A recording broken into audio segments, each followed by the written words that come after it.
J'ai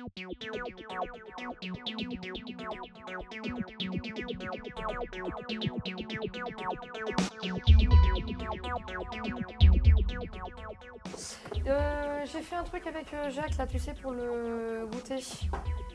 J'ai un petit parcours atypique. À 18 ans, en fait, j'ai pris la décision d'arrêter les études et de faire tout ce qui est animation et en même temps avec le parcours sportif à côté. Donc voilà, j'étais partie faire des études aussi, brevet d'éducateur sportif. Et en fait, je suis revenue 10 ans plus tard en ayant fait tout le tour de ce que j'avais à voir dans l'animation. Savoir, moi je suis passée par tous les postes, animatrice, coordinatrice de séjour et ensuite directrice de structure pour enfants.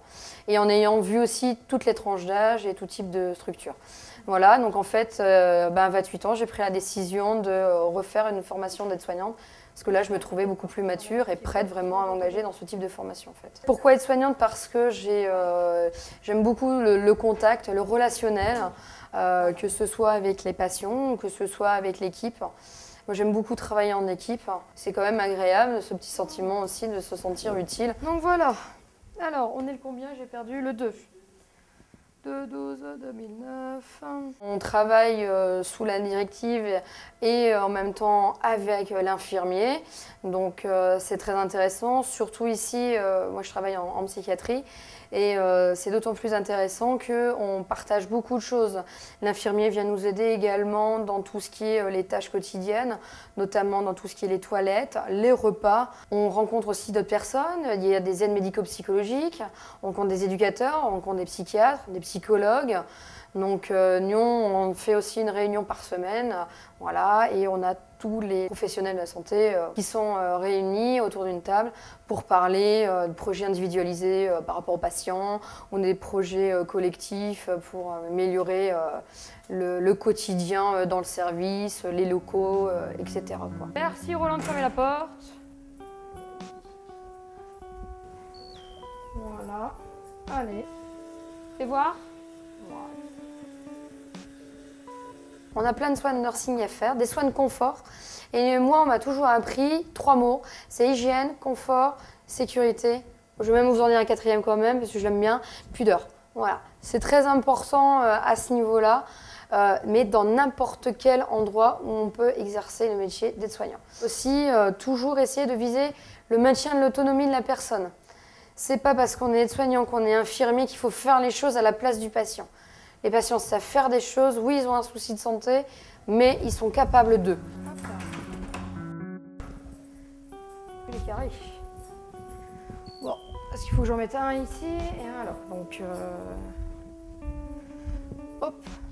Si on prend le matin, on fait les transmissions avec l'équipe de nuit. Ensuite, nous, on démarre tout ce qui est les douches ou bains, hein, ça dépend. Il y a les traitements entre deux également. Vous avez le petit déjeuner, les cigarettes, on fait des activités. Ensuite, le repas du midi. Donc c'est vraiment ponctuel, mais après, voilà, je veux dire, ça peut être en décalé. C'est pas vraiment à 16 h pile qu'on peut faire forcément le goûter. Hop, je te laisse le caddie. Les aspects positifs en fait de ce métier, c'est vraiment le travail en équipe, la collaboration. On essaye de mettre des projets aussi individualisés et des projets communs. Voilà, c'est que pour moi, c'est qu'il n'y a pas de routine. Les journées pour moi, elles se ressemblent absolument pas. Et c'est ça qui est très très bien quoi. Donc après voilà, on a une très grande adaptation aussi, donc ça. C'est ce qu'il faut aussi pour pouvoir travailler. Il faut aussi savoir analyser, comprendre. Parce que nous, les aides-soignants, comme on fait beaucoup de transmissions après aux infirmiers, d'abord, si je prends l'exemple de l'aide-soignante qui est en chirurgie, par exemple, il faut qu'elle puisse vraiment regarder l'état cutané du patient, s'il y a une lésion de la peau, s'il y a une rougeur, etc. Et de façon à pouvoir transmettre rapidement à l'infirmier pour qu'il y ait quelque chose qui soit mis en place pour le patient.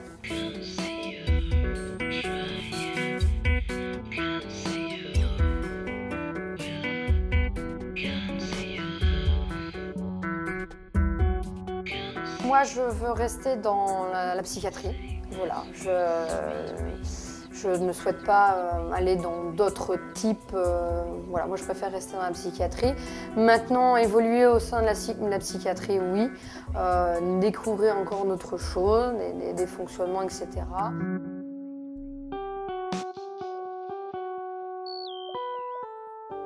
vie.